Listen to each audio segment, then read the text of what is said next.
Oui, je voudrais d'abord remercier Bernard Stiegler de m'avoir invité à prendre la parole aujourd'hui. Contrairement à la plupart des intervenants de cette académie d'été, je ne suis ni philosophe ni même étudiant en philosophie, pas étudiant sur le papier en tout cas.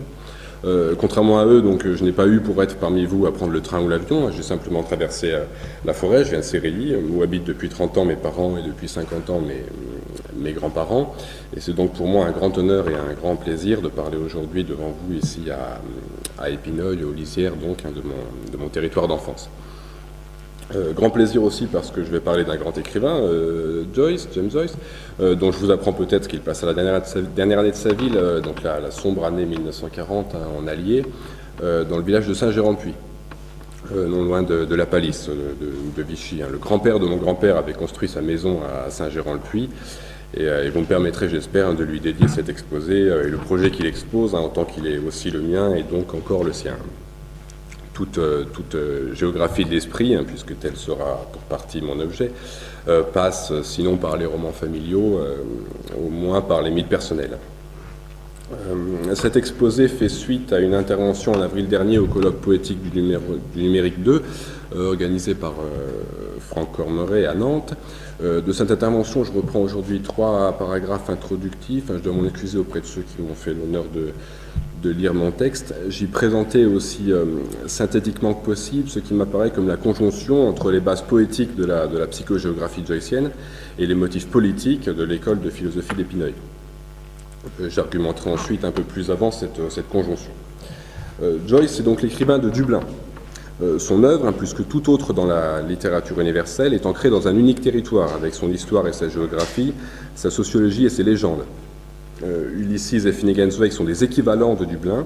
Ce sont aussi, comme dit Umberto Eco, des ersatz de l'univers. Je cite Opéra Aperta. De même, le Dublin d'Ulysse est un labyrinthe refermé sur ses habitants. C'est aussi la Méditerranée homérique, le grand espace du voyage épique. Cette ouverture est l'effet combiné de jeux d'écriture complexes, ambivalents même, dont l'enjeu épouse celui collectif des reterritorialisations ouvertes au lointain, tel que le numérique nous permet d'en entrevoir la possibilité. Un premier effort de politique joycienne consisterait à rejouer collectivement ces dérives cosmogoniques du territoire contre le repli acosmique. J'emprunte l'adjectif à Hannah Arendt. J'annonçais à Nantes alors la création d'un laboratoire de psychogéographie à Saint-Géran-de-Puy, laboratoire dont les travaux pratiques devraient débuter l'année prochaine, dans le cadre encore à préciser un partenariat avec l'école de philosophie d'Épineuil. Je n'ai pas à rappeler aujourd'hui qu'Épineuil est le village du grand monde de Henri-Alain Fournier. Je tiens par contre à remarquer que nous sommes peut-être réunis aujourd'hui dans le berceau secret de la psychogéographie, puisque Guy Debord, qui définit le terme en 1955, voit un culte au grand monde, ce grand roman de l'aventure et de la mémoire. De ce terme psychogéographie, je proposerai aujourd'hui à Épineuil une définition actualisée, j'y reviens. Politiser Joyce, donc, réinscrire son projet littéraire dans l'espace de la police, pourra demander de sortir de la grande ville ou métropole, comme sortent d'Athènes Phèdre et Socrate dans le dialogue platonicien, de faire sortir le citadin de Joyce, de l'envoyer promener peut-être, comme dirait Derrida, comme entend le Phèdre, du moins de trouver là où les clés des champs, appelons-les comme ça, pour ouvrir Ulysses à l'heure où les nouveaux réseaux numériques nous permettent d'imaginer, de tramer ce que Bernard Stiegler appelle une urbanité rurale, un concept clé des nouvelles décentralisations. Je voudrais partir aujourd'hui de ce concept, urbanité rurale. Stiegler, là je parle ici sous son autorité, qu'il me corrige si je déforme ses vues, désignerait ainsi une possibilité politique ouverte par les dispositifs numériques en tant qu'il marque un nouvel âge de l'accès aux hypomnématas, caractérisé par l'extension, sans doute irréversible, d'un champ noétique, c'est-à-dire d'un possible spatio-temporel pour l'acte de connaissance en tant qu'il nécessite les hypomnématas, hors des lieux consacrés du savoir. Aujourd'hui, par exemple, la bibliothèque publique métropolitaine. Je me permets de signaler que j'ai tenu à écrire le texte de mon exposé ici à Sérilly, muni seulement d'une petite partie de ma bibliothèque personnelle. Pour Joyce, il faut en général une bonne partie de sa bibliothèque personnelle. Enfin, il faut tout un paratexte, et d'un accès à Internet. Quelle valeur accorder à ce genre d'expérience? Nous pourrons peut-être en discuter tout à l'heure. Je n'en fais pas encore une performance. Nous distinguons depuis les travaux de Henri Lefebvre la ville de l'urbain, et mieux depuis ceux de Michel de Certeau, le lieu de l'espace. Nous distinguerons de même l'urbanisation noétique des dynamiques de métropolisation, qui pèsent toujours plus lourdement et sur les politiques de développement rural, comme d'ailleurs sur la géopolitique de l'art. De fait, les politiques publiques mesurent encore assez inégalement le défi et la chance représentés par la spatialisation numérique des rétentions tertiaires. Il ne fait pourtant pas de doute que des processus pourraient être encouragés qui, en refondant des économies, parviendraient à enrayer l'exode rural. On peut espérer voir ça de nos yeux. Enrayer une roue, vous savez, c'est la garnir de rayons. Si, comme l'écrivait Stigler il y a 15 ans maintenant, habiter, je cite, « habiter la technique contemporaine, c'est moins aménager le territoire que la déterritorialisation », alors des exodes d'un genre nouveau pourraient contribuer au rayonnement de la campagne augmentée. Ce pourrait être un des sens, une des orientations d'une politique joycienne de l'esprit. J'ai dit tout à l'heure que des deux grands livres de Joyce, qu'ils étaient des équivalents de Dublin. J'employais ce faisant un concept phare de l'esthétique symboliste, popularisé par Maurice Denis à propos de Cézanne, qui aurait déclaré, Cézanne, « Le soleil est une chose qu'on ne peut pas reproduire, mais qu'on peut représenter ».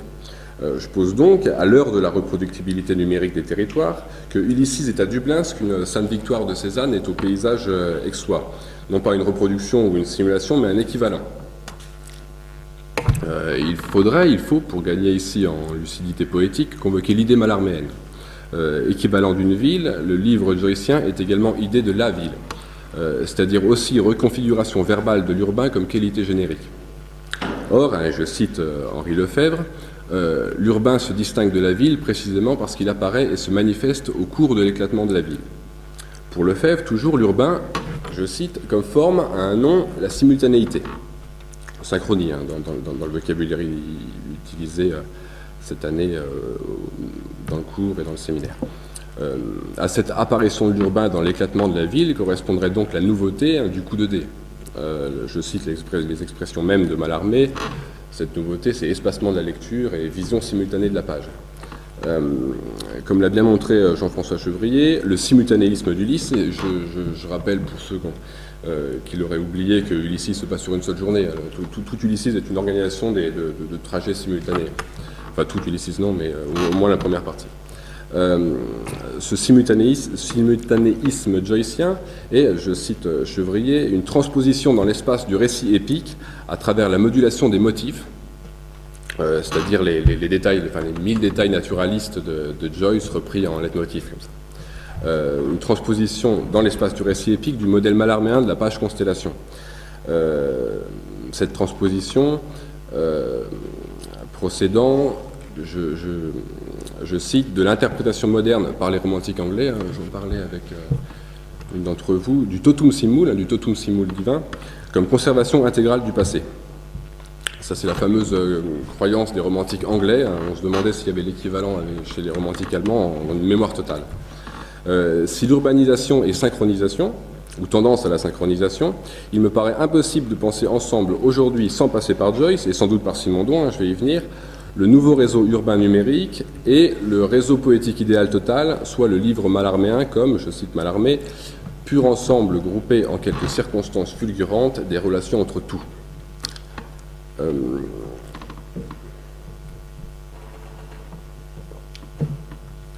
Ce qu'on appelle la toile avec un grand T n'est certes pas le livre avec un grand L. Celui-ci n'existera jamais, mais il consiste singulièrement dans ces deux livres très consistants que sont Ulysses et Finnegan's Wake. Cette consistance de l'idée du livre-ville sera le fil conducteur de mon exposé. Bien sûr, ni l'idée d'une politique de la littérature, ni a fortiori celle d'une politique joycienne, ni enfin celle d'une politique de l'esprit, ne vont bien sûr d'elles-mêmes. Et on pourrait ici démultiplier les prolégomènes.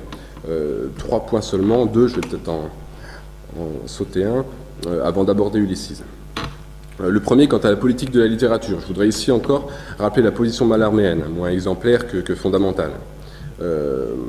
Pour Mallarmé, le travail poétique de la langue, le travail sur les possibilités de la langue, est en lui-même politique. Il l'est parce qu'il soustrait les mots au règne marchand de la communication. Vous connaissez, toute parole n'a trait à la réalité des choses que commercialement. Il l'est encore parce que le poème est une anticipation des fêtes du futur, des rites de la communauté idéale ayant en partage sa capacité symbolique. Aussi, l'activité poétique est-elle une action restreinte, action d'efficacité toute restreinte dans l'actualité événementielle, mais aussi action restreinte à la page, resserrée sur la page comme lieu d'une configuration verbale valant préfiguration utopique. de cet important texte intitulé « L'action restreinte » de Mallarmé, je cite ce paragraphe assez connu. Extérieurement, comme le cri de l'étendue, le voyageur perçoit la détresse du sifflet. Sans doute, il se convainc, on traverse un tunnel, l'époque, celui, long le dernier, rampant sous la cité avant la gare toute puissante du virginal palais central qui couronne. Le souterrain durera, ô impatient, ton recueillement à préparer l'édifice de Auvers essuyé d'un vol de la justice. Dans l'interminable souterrain de l'époque, l'utopie est à la fois prévue ou entrevue et préparée. Le glorieux édifice de la souveraineté prismatique, appelons-le comme ça, n'existe pas, mais il consiste dans chacun des vers forgés par le poète. C'est une vision. Je montrerai pour finir de quelle vision comparable pourrait se soutenir la patiente infinitisation d'une hétérotopie joycienne, et avec cette question de la vision viendrait celle de l'anamnèse et de la rétention secondaire collective, sans doute celle aussi du prophétisme, et peut-être du prophétisme comme programme. Je marque pour l'heure l'actualité de cette politique mallarméenne de l'inactuel, quand les réalités industrielles de l'information marchandise ont, semble-t-il, dépassé les fictions critiques du poète de la rue de Rome. Je dis rue de Rome parce qu'en disant que le virginal palais central n'existait pas, je disais quelque chose d'inexact. Il existe comme gare Saint-Lazare sous le regard du poète de la rue de Rome. Il y a une psychogéographie mallarméenne. Pas seulement là, je l'interprète par là. Deuxième point, pour soulever rapidement la question irlandaise. Passé la foi nationaliste puis les sympathies socialistes de sa jeunesse, Joyce afficha un apolitisme farouche. Son œuvre n'en est pas moins évidemment traversée par l'histoire politique de l'Irlande et par les différents discours auxquels elle donne lieu. Pour un jeune poète dublinois ambitieux au tournant du XXe siècle, les formes de l'affirmation individuelle comme les choix linguistiques étaient d'emblée politiques. Si elle n'est pas unique, loin de là, la situation irlandaise est donc exceptionnelle. Elle contribue grandement à dramatiser la psychogéographie joycienne. Avons-nous, aujourd'hui, ici ou là, besoin du drame ? C'est une question. Et si oui, une politique joycienne ne doit-elle pas travailler à ce que j'appellerais une dépacification humoristique des territoires ? Se pose aussi avec Joyce la question de la culture populaire. On sait que la chanson occupe une très grande place dans l'œuvre de Joyce, et toute politique joycienne porte cette question de la culture populaire, comprise à la fois comme milieu pré-individuel et comme transindividuation. On ne peut pas simuler une culture populaire disparue. C'est tout le problème du folklore. Troisième et dernière précision terminologique. J'ai jusque-là parlé de psychogéographie, sans fidélité particulière aux situationnistes, pour désigner ou bien une géographie de l'esprit telle que formalisée par une activité artistique, ou bien cette formalisation elle-même. Je voudrais procéder aujourd'hui à une redéfinition, ceci en conformité avec le vocabulaire d'Ars Industrialis. Celui-ci distingue les nootechniques, les techniques de l'esprit, des psychotechniques, des techniques sur l'esprit, marketing, etc. Nous aurions de même à distinguer noogéographie et psychogéographie. La noogéographie serait à la psychogéographie, ce qu'une noopolitique, une politique de l'esprit, productrice de circuits longs, serait au psychopouvoir, vecteur de court-circuit. Y a-t-il une psychogéographie comme il y a du psychopouvoir ? Indiscutablement. Telle que portée par le développement récent des applications de géolocalisation pour smartphones ou tablettes, elle semble devoir transformer en profondeur les modalités de la déambulation et de la rencontre urbaine. Plus ou moins parallèlement, bien sûr, l'industrie touristique continue à produire et à promouvoir des cartes psychogéographiques. Je n'en dis pas plus et laisse de côté de même ce qui se dessine comme avancée noogéographique, ainsi des intéressantes dynamiques de l'open data, du territoire augmenté et des atlas contributifs. Mais je peux affirmer maintenant que l'actualité d'Ulysses tiendrait à ce que Joyce y appuie justement sa noogéographie mythique sur une psychogéographie du quotidien, elle-même indexée sur une psychographie du temps réel, dessinant ce que j'ai appelé des trajets tracés, tout à la fois des chaînes associatives, des monologues intérieurs, et des itinéraires urbains. Vous comprenez, donc psychographie, monologue intérieur, psychogéographie, noogéographie. La psychogéographie d'Ulysses, au nouveau sens du terme, donc, c'est donc d'abord les idiotextes de Mr. et Mrs. Bloom, Ulysse et Pénélope, et de Stephen Dédalus, Télémaque, alias le John Joyce. L'amplification noogéographique ou mythopoétique procéderait d'un travail de torsion et de nouage intertextuel ou hypertextuel, plus précisément dans le sens de Gérard Genette, de ces idiotextes. Pardonnez la phrase un peu jargonnante, et je dois passer les exemples. Quand je me prends à résumer Ulysses, je digresse. Un mot sur le fameux monologue intérieur, quand même. Le mot a été inventé par Valérie Larbaud, grand écrivain de Vichy, de la ville de Vichy. Monologue intérieur que je ne distinguerai pas aujourd'hui de la Stream of Consciousness technique, confère William James. La critique en a peu à peu minimisé l'importance au sein de la panoplie joycienne. Il apparaît pourtant qu'à l'époque des jeux vidéo à la première personne et surtout du neuromarketing comme discrétisation industrielle du flux de conscience, le monologue intérieur pourrait être réévalué et même réexpérimenté. Je pense donc qu'il faut faire retour à Ulysses quand c'est Finnegan's Wake qui a dominé les commentaires sur les cyberespaces littéraires. Je ne veux certes pas faire passer pour tendance technique mes insuffisances linguistiques, et les deux livres devront en fait être comparés comme deux machines à lire d'un type particulier, initiant une lignée technique d'instruments spirituels, c'est encore mal armé, lignée dont il faudra accompagner la reconcrétisation numérique, c'est-à-dire aussi la reterritorialisation. Et nous devrons spécialement dans cette perspective jouer de la double acception, rappelée avant-hier, je crois, par Bernard, du concept simondodien de milieu associé, un milieu technogéographique et milieu mnésique. Je ne peux aujourd'hui que présenter Ulysses comme un roman à thèse sur le transindividuel, en convoquant, de manière pas trop naïve j'espère, quelques concepts travaillés, transindividués, cette année dans le cours et le séminaire d'Épineuil. Je vais devoir accélérer peut-être, je parle déjà depuis... J'ai déjà parlé d'idiotexte.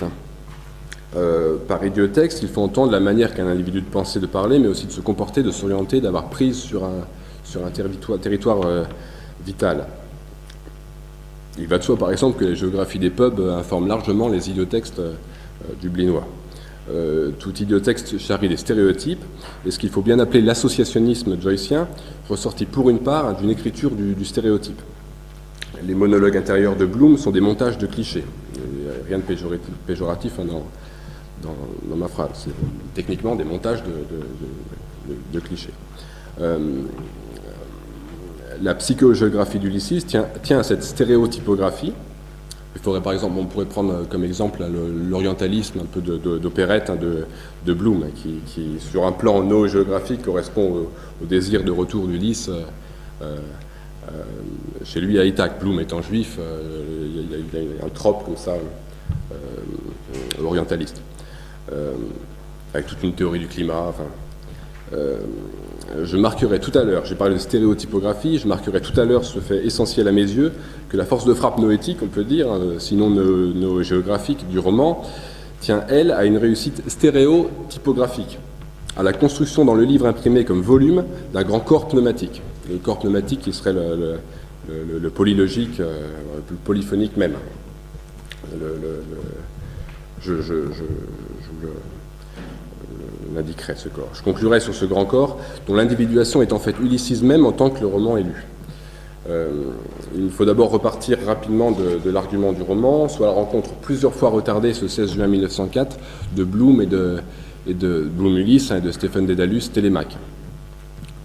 À son ami Frank Budgen, grand témoin des années d'écriture d'Ulysses, Joyce avait expliqué pourquoi Ulysse était son héros préféré. Il serait le héros le plus complet de la littérature. Fils de Laërte, père de Télémaque, mari de Pénélope, amant de Calypso, compagnon d'armes des guerriers grecs autour de Troie, roi d'Ithaque, parfois vainqueur, parfois vaincu, il est l'homme complet, un complete man. Un homme complet, ce serait donc d'abord pour l'écrivain de Joyce une certaine multivalence existentielle, pour parler comme un chimiste. Multivalence dont il faudrait bottrer qu'elle n'est pas l'attribut d'une individualité stabilisée, mais au contraire la condition des individuations relatives qui permettent la transindividuation. Souvenons-nous que to bloom, en anglais, ça signifie croître, s'épanouir, fleurir. Pour Joyce comme pour Simondon, le processus d'individuation est un processus de croissance. Bien sûr, c'est le livre même qui va être le sujet de ce processus de formation, et non pas Bloom. À l'objection de Budgen, qui lui reprochait de parler d'homme complet, c'est-à-dire d'homme idéal ou parfait, quand il faudrait simplement parler d'homme entier, en 3 dimensions, en chair et en os, Joyce avait répondu que son Ulysse était bien à la fois un homme entier, all round, c'est le mot de la discussion, vu sous tous les angles, comme une statue en ronde bosse, et un homme complet, c'est-à-dire un homme bon. C'est l'indication de Joyce, c'est-à-dire un homme bon. je ne traque pas le prêtre en Joyce, hein, d'autres l'ont fait avec plus ou moins de bonheur, mais j'attribuerais volontiers à cette bonté de Bloom-Ulysse une valeur structurelle, en y fait référence que Simondon dit de l'acte libre ou moral. Je cite Simondon, « Celui qui a assez de réalité pour aller au-delà de lui-même et rencontrer les autres actes. » Soit, j'interprète un peu, l'acte qui met en réseau et en résonance.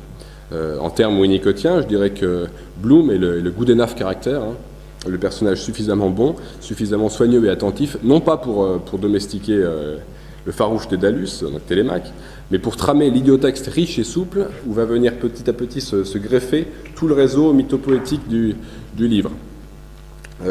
Dédalus Télémaque ne sera finalement adopté par Bloom-Ulysse que par effet de réseau. Et je dois rappeler que le dernier épisode d'Ulysses, hein, l'épisode de conclusion, est consacré au monologue de Pénélope, Molly Bloom, soit Pénélope la tisseuse. Effet de réseau qui résulterait d'un patient travail joycien de complicitation, d'enfoncement dans le conglomérat hérité, celui de l'Irlande et celui de l'Occident en général, si une telle chose existe. Complicitation qui est aussi une complication mythopoétique, on pourrait dire, au sens où on parle des ornements d'un tapis qui sont compliqués. Complication d'autant plus compliquée qu'elle est portée par une violente explicitation réaliste.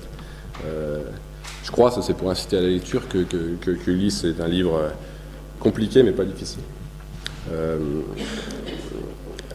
La formule d'Ulysses, si une telle chose existe, peut donc être dite transitionnelle en un double sens. D'abord en tant qu'elle repose sur ce que j'ai appelé une psychographie du temps réel, soit une écriture des transitions de la pensée flottante. Ensuite, en tant qu'elle ménage pour le lecteur et pour les personnages, quoique très différemment, cette ère de jeu décrite par Winnicott, espace traversé par des objets motifs qui sont aussi des symboles du désir, ouvrant à l'expérience culturelle comme processus d'adoption et au processus d'adoption comme expérience culturelle. Toute politique de l'esprit suppose à vrai dire des aménagements transitionnels permettant les processus d'adoption, soit aussi des technicisations nouvelles du lien intergénérationnel. Et il faudra sans doute spécifier au moins théoriquement une néopolitique joycienne, identifier plus précisément les paramètres de l'associationnisme transitionnel d'Ulysses. Je passe une liste un peu en vrac d'hypothèses qui me retarderaient trop, je ne veux pas trop dépasser. Seulement dire peut-être que pour Joyce comme pour Simondon, c'est bien l'expérience du deuil, hein, et peut-être pour l'homme Joyce de l'exil, qui est ce qui prépare à l'épreuve de transindividualité. Le problème politique étant ce fait simple que cette épreuve n'est pas vécue comme telle par les personnages d'Ulysses. Pris dans une aventure hypertextuelle, on pourrait dire, dont ils ne peuvent rien savoir. Question à transposer politiquement. C'est aussi la question de l'anti-héroïsme et l'anti-romantisme de Joyce. Je n'ai pu qu'indiquer donc combien Ulysses est une machine de guerre contre la tradition romantique du roman de formation, et qu'Ulysses est aussi cette machine littéraire, comme un Bildungsroman, un roman de formation concret, où le livre se substitue à son héros comme sujet du processus d'individuation. Ça me paraît très important, ne serait-ce pour comprendre ce que c'est que le livre joycien, qui est un peu plus qu'un livre. Une lecture mécanologique ou organologique de Joyce n'aura bien sûr de valeur qu'à fonder une organologie joycienne, et nous aurions à nous demander comment Joyce travaillait au quotidien, quels étaient les organes de son activité d'écriture, hein, tous les systèmes tabulaires, listes, schémas, l'aide aussi des disciples, l'utilisation de la littérature spécialisée. Là, il y a la critique génétique nous en apprend beaucoup. Il faudrait faire une espèce de somme. Ça a peut-être été fait d'ailleurs. Ça m'étonnerait. Il est clair qu'il travaillait à densifier un milieu associatif. Une espèce de jeu de mots. Milieu associatif par lequel l'écrivain se co-individue avec l'individu livre en formation. Quel bonheur de vivre avec un livre, hein, disait-il après Finnegan's Wake. Du même livre, il disait « Ce livre-ci a été écrit par les gens que j'ai rencontrés ou connus ». Vous savez qu'il était presque aveugle toute la fin de sa vie, et il faut imaginer un érudit avec aussi des mnémotechniques, hérité de son éducation jésuite, qui vit dans un monde complètement sonore, avec un musicien en plus, pour ce que c'est qu'un milieu associé puissant. À commenter ces deux déclarations, oui, on pourrait écrire un éloge joycien du milieu associé comme polylogisme psychique et collectif. J'indique seulement ici qu'à mon avis, c'est la plasticité particulière des concepts de Simondon, la profondeur volumétrique de sa pensée. Je crois que Stigler fait allusion dans la préface à l'individuation psychique et collective, qui me paraît propre à inspirer des formes, à ce qui serait des stéréotypographies numériques à venir. Je tiens à insister sur cette idée du relief du livre Ville qui correspond au corps pneumatique. Je ne veux pas faire une espèce d'enfumage. Si j'ai parlé de Mallarmé aussi, c'est pour dire que c'est des réalités, ces choses-là sont des réalités plastiques. Du point de vue d'une théorie des chocs noétiques, il faudrait étudier la crise qu'a produit chez les grands écrivains de son temps la publication d'Ulysses. Ils se sont tous arrêtés en disant mais qu'est-ce qu'on va faire. Hermann Breuer disait c'est plus possible d'écrire avec ce diable. Ça a été une espèce de catastrophe dans la littérature qu'il a fallu digérer. Je n'ai pas étudié ça, mais ce serait intéressant de comprendre, de voir si les écrivains ont vu ce que je dis là, c'est-à-dire ce livre vivant, quoi. M'importe ici de rappeler, j'en arrive à ma conclusion, que la poétique joycienne de l'adoption transitionnelle est en réalité une reprise, au sens aussi où on fait des reprises sur un vêtement, du grand programme prophétique biblique. Le texte prophétique visant lui-même la continuité de ce que André Neher, un grand spécialiste de la religion hébraïque, a appelé la chaîne des générations. Je cite ce passage du livre d'André Neher sur le prophétisme hébraïque, c'est Prophètes et prophéties, le livre. Je cite. « Il peut y avoir des failles ou des ruptures dans la chaîne des générations, mais la rédemption finale consiste justement à réparer les déchirures et à reconstituer une trame qui soit sans fissure.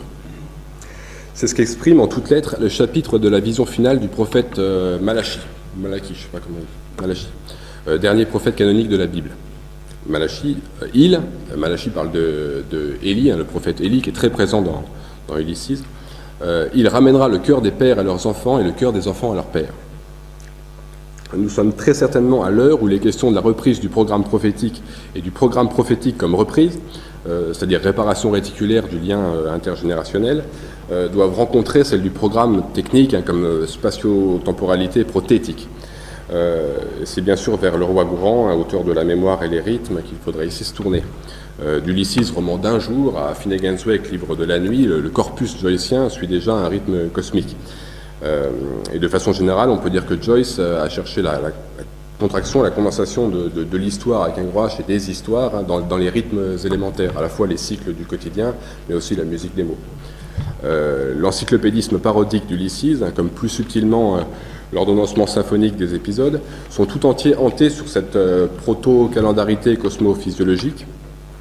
Et je crois que si le roman peut un jour inspirer des programmes de l'improbable, comme dit Stigler, ce sera d'abord en temps qu'il est, selon Joyce lui-même, cette épopée du corps humain.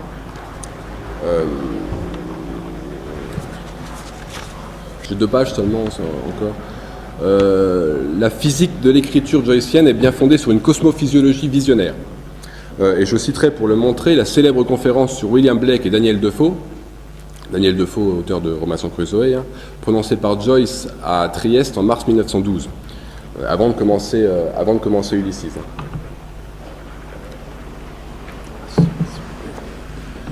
L'Irlandais, qui n'a pas commencé l'écriture d'Ulysses, donc, il évoque la dette de William Blake vis-à-vis d'Emmanuel Swedenborg. Il en vient à faire un panorama des symboles de l'éternité. Je cite la conférence de Joyce 1912. L'éternité, qui était apparue aux disciples bien-aimés. Le disciple bien-aimé, c'est Jean l'évangéliste, Jean de Patmos, auquel la Bible attribue l'Apocalypse, qui clôt le Nouveau Testament. L'éternité qui est apparue aux disciples bien-aimés et à saint Augustin sous la forme d'une cité céleste, c'est la Jérusalem céleste, et à Dante Alighieri sous celle d'une rose céleste, apparaît au mystique suédois, Swedenborg donc, sous les apparences d'un homme céleste, animé dans tous ses membres d'une vie angélique fluide, qui flue et reflue éternellement, systole et diastole d'amour et de sagesse. Voici donc énoncé dès 1912 à propos de Blake et Swedenborg, ce qui va devenir la grande hypothèse visionnaire d'Ulysses. La cité, avec un grand C, s'incarnant dans un grand corps cosmique. Je répète, un homme céleste animé dans tous ses membres d'une vie angélique fluide, qui flue et reflue éternellement, systole et diastole d'amour et de sagesse. J'ai tenu à citer ces deux lignes à chaque fois que j'ai pu prendre publiquement la parole sur Joyce. À Nantes encore, pour donner à imaginer le réseau social idéal,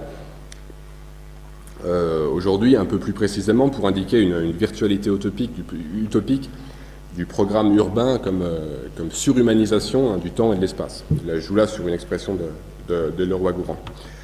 Cet homme céleste swedenborgien est bien sûr un avatar tardif des macrocosmes de la Renaissance. Swedenborg, c'est le XVIIIe siècle. Et la publicité que je fais à pareille vision au nom d'une politique d'avenir, comme on dit, pourrait certes soulever des objections. Simondon parlerait d'anthropomorphisme ou d'individualisation du transindividuel, d'autres d'organicisme ou de patriarcat métaphysique. J'espère avoir montré, au moins indiqué, pourquoi ce très grand homme, Swedenborg l'appelle comme ça, doit, dans la perspective joycienne, être considéré non comme l'individu avec un grand I, mais comme milieu pneumatique, polylogique et polyphonique, transitionnel aussi. Il faudrait, pour avoir d'autres aperçus sur ce grand corps, retrouver Barthes et le géant rabelaisien comme grand corps populaire, qui correspond au corps du roman toujours inachevé chez Barthes. Invoquer aussi le superbe poème Génie, qui conclut classiquement les illuminations de Rimbaud. Interroger enfin l'angélologie de Rilke, Rainer Maria Rilke, qui pose, je cite, l'existence du terrible dans chaque parcelle de l'air. Car il en va de l'air ici davantage que du sang, je crois, du souffle, pneuma ou rua, comme disent respectivement les Grecs et les Hébreux, comme souffle de l'esprit. Le désir de lumière, commenté par Derrida d'un ton apocalyptique adopté naguère en philosophie, et le fait d'une aspiration pneumatique. Nous aspirons tous, plus ou moins, à la lucidité critique comme à l'illumination mystique. L'une et l'autre composeraient, chez Mallarmé singulièrement, comme ludicité poétique, dans le calcul des blancs du poème. Aussi modeste soit-elle de ton, ma publicité pour la ville-corps joycienne, qui bien sûr, sur un certain plan, n'en a nul besoin, garderait comme slogan latent ce vien apocalyptique et agogique prélevé par Derrida dans l'Apocalypse, le vien. Injonction qui serait un faire croire et un faire corps, qui procéderait d'un faire croire et d'un faire corps toujours déjà collectif, toute transindividuation supposant anamnèse, croyance et publicité. Je voudrais pour finir rediriger mon coup de projecteur joycien du ciel de la théoria, parce qu'il s'agit de ça, je crois, avec ce grand corps, vers notre territoire. Vous jugerez en effet de ce que fut mon enthousiasme patriotique, micro-patriotique, quand j'appris il y a quelques années maintenant que les œuvres de Emanuel Swedenborg, et notamment les monumentales Arcanes célestes, furent traduites et publiées en français à Saint-Amand-Montrond, dans les années 1840 entre 1840 et 1860, disons, par un juriste à la retraite nommé Jacques-François Étienne Lebois-Déguet. L'homme avait fondé une revue swedenborgienne, la Nouvelle Jérusalem, et officiait pour la charmante petite secte du même nom. Pour ceux que ça intéresse, j'ai l'article. Il y a un article sur ce point de micro-histoire là, qui est assez complet dans une revue des années 30. Un érudit saint-amandois me l'a retrouvé, je ne la trouvais pas à Paris. Comme quoi. Un temple novi-jérusalémite, c'était le nom donné à cette collectivité, fut projeté, dont on posa quelques pierres à l'actuel emplacement du contrôle technique automobile au coin du cours Manuel et de la rue Benjamin Constant, devant le bar L'Équateur, en face de la Société Générale. Publicité gratuite. Je ne fais que marquer un point clé, comme dirait Simondon, du mystère numérique que je projette en Bourbonnais, j'espère qu'il sera collectif, que je baptise provisoirement à Réseau Nouveau Jérusalem Nouvelle, en référence à ce point assez fascinant de l'histoire locale, qui devait disposer Saint-Amand aux urbanités rurales. En citant, et je finis là-dessus, un coup de dé jamais n'abolira le hasard, je dirais que la géographie de l'esprit, qui est un art du contrôle technique, se doit d'abord, je cite, d'imposer une borne à l'infini. Voilà.